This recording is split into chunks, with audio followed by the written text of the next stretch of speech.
Welcome, fellow members of the esoteric order of gamers, and I'm here today to tell you about some wonderful stuff called Foamcore.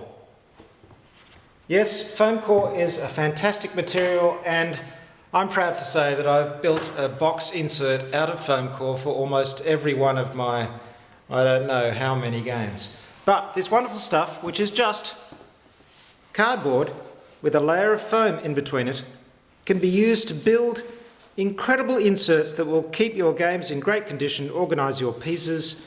You won't be having to put counters in bags anymore. It has so many advantages. Now, I'm going to go through some basics to start with. So you've got your Foamcore. You can buy this in art supply stores, possibly some newsagents, but I always find it in art supply stores. It comes in small sheets or large sheets. I usually buy it in large sheets because I save money and I go through tons of the stuff.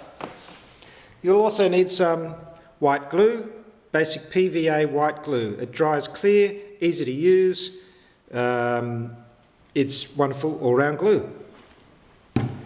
You'll also need a craft knife of some sort. You could use a scalpel with separate blades, or you can use one like this where you can break off a blade and make sure you've always got a sharp edge to use. This is probably the best for cutting foam core.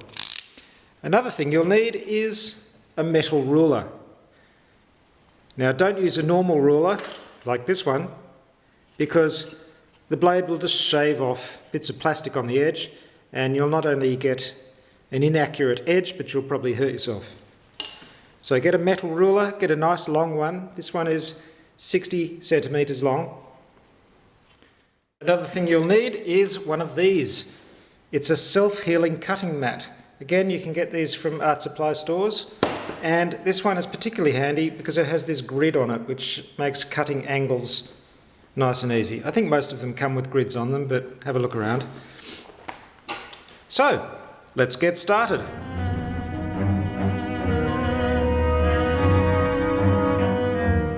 Now, I'm just going through the basics here. I'm not cutting for a particular job because I'm supplying plans on the website for different games that you may have, and you can build your inserts using those plans. At the moment, I'm building a small insert for this Descent expansion, but these principles will apply to whatever box insert you make. So the first thing to do is to cut your base box, which will be the main box that will sit inside the cardboard box of your game. Now, depending on the way you've designed the interior, this will be of varying height, but it's usually always the same size at the bottom, which is the size of the box itself.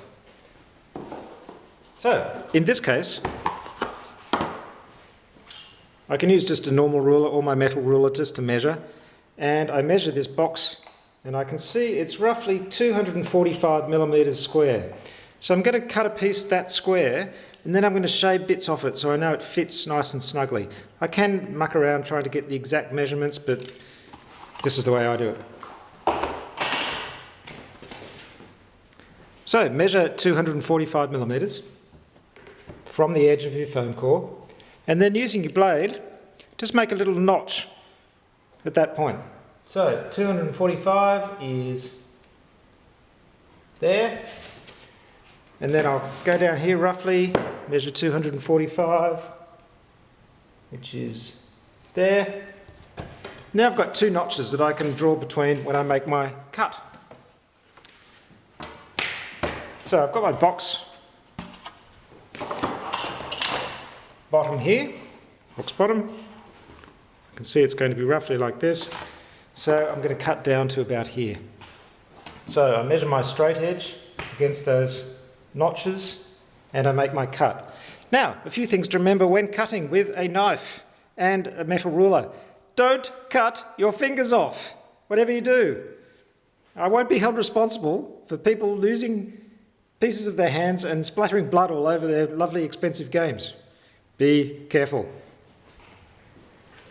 Of course, I went to art college and I shaved lots of pieces off my thumb when I did this, but now we all work on computers, us graphic designers, so it doesn't happen so often. So be very careful. Now, the other thing is to cut directly down and as straight as possible.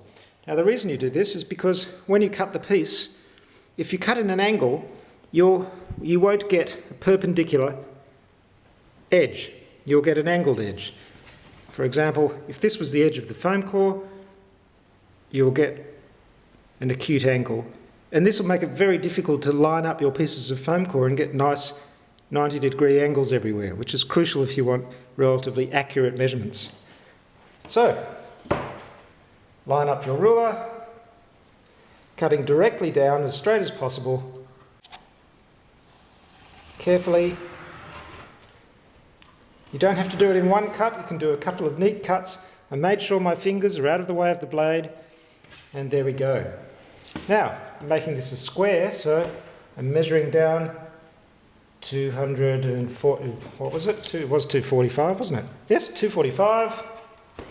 Measuring 245. With another couple of notches. As you can see, it doesn't have to be hyper accurate.